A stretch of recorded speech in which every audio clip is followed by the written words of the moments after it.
UP में विधानसभा चुनाव से ठीक पहले मोदी सरकार अपनी कैबिनेट में फेरबदल करने जा रही है और इसमें कहा यह जा रहा है कि कई चेहरे नए हो सकते हैं जो देखने को मिले और साथ ही कई चेहरों की छुट्टी भी हो सकती है।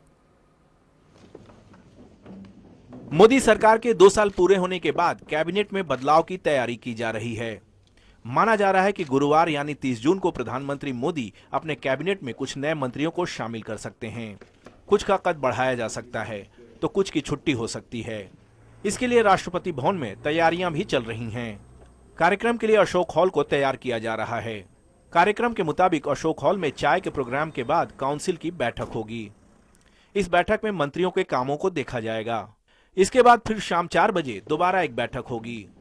नरेंद्र मोदी की कैबिनेट में इस समय मोदी को मिलाकर 27 कैबिनेट मंत्री, 13 स्वतंत्र प्रभार के मंत्री और 25 राज्य मंत्री हैं। सूत्रों के मुताबिक कैबिनेट में बदलाव 2 साल की रिपोर्ट के आधार पर किया जा रहा है। मोदी की कोर टीम के लिए राज्यसभा सांसद विनय सहस्त्रबुद्धे, इलाहाबाद से सांसद श्यामचरण गुप्ता, राकेश सिंह, ओम माथुर, बीकानेर से सांसद अर्जुन मेघवाल और उत्तराखंड से भगत सिंह कोश्यारी के नामों की भी चर्चा है। कैबिनेट विस्तार की स्थिति में असम से बीजेपी के 2 सांसदों को मंत्री पद मिल सकता है। असम के 2 सांसद हैं डिब्रूगढ़ के रामेश्वर तेली और मांगलदोई के सांसद रमन डेका। इनके अलावा असम में मुख्यमंत्री पद की शपथ लेने के बाद कैबिनेट मंत्री सर्बानंद सोनोवाल की जगह किसी नए मंत्री का आना तय है। कयास लगाया जा रहा है कि यूपी, उत्तराखंड और पंजाब के चुनाव को देखते हुए मंत्रिमंडल में ज्यादातर मंत्री इन्हीं राज्यों से हो सकते हैं। अनुप्रिया अपना दल की नेता हैं और मिर्जापुर से सांसद हैं। एनडीए के सहयोगी अपना दल का अभी कोई सांसद मंत्री नहीं है। अनुप्रिया को मंत्री पद देकर बीजेपी यूपी चुनावों से पहले गैर यादव ओबीसी वोटों को रिझाना चाहेगी। विजय सांपला फिलहाल सामाजिक न्याय और अधिकारिता राज्य मंत्री हैं। हाल ही में बीजेपी ने उन्हें पंजाब का अध्यक्ष बनाया है।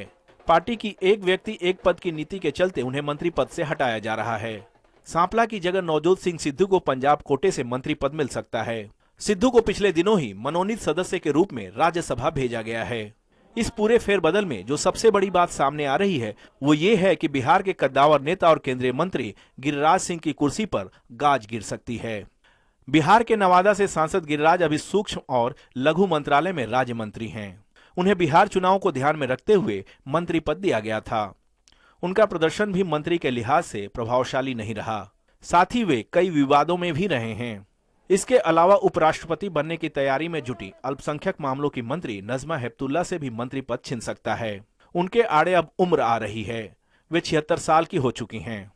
माना जा रहा है कि पंचायती राज मंत्री निहाल चंद की भी कुर्सी जा सकती है। निहाल चंद राजस्थान के श्रीगंगानगर से सांसद हैं। कथित तौर पर वे रेप के एक विवाद में फंस चुके हैं। बताया जा रहा है कि प्रधानमंत्री उनके कामकाज से प्रभावित नहीं हैं। दूसरी तरफ कैबिनेट विस्तार में केंद्रीय मंत्री मुख्तार अब्बास नकवी और पीयूष गोयल का प्रमोशन हो सकता है। हालांकि बड़े मंत्रालयों को लेकर शायद ही कोई बदलाव हो, लेकिन मोदी कैबिनेट में किसे मौका मिलेगा और किसकी छुट्टी होगी, अभी इस ओर सिर्फ कयास ही लगाए जा सकते हैं। Team news world India.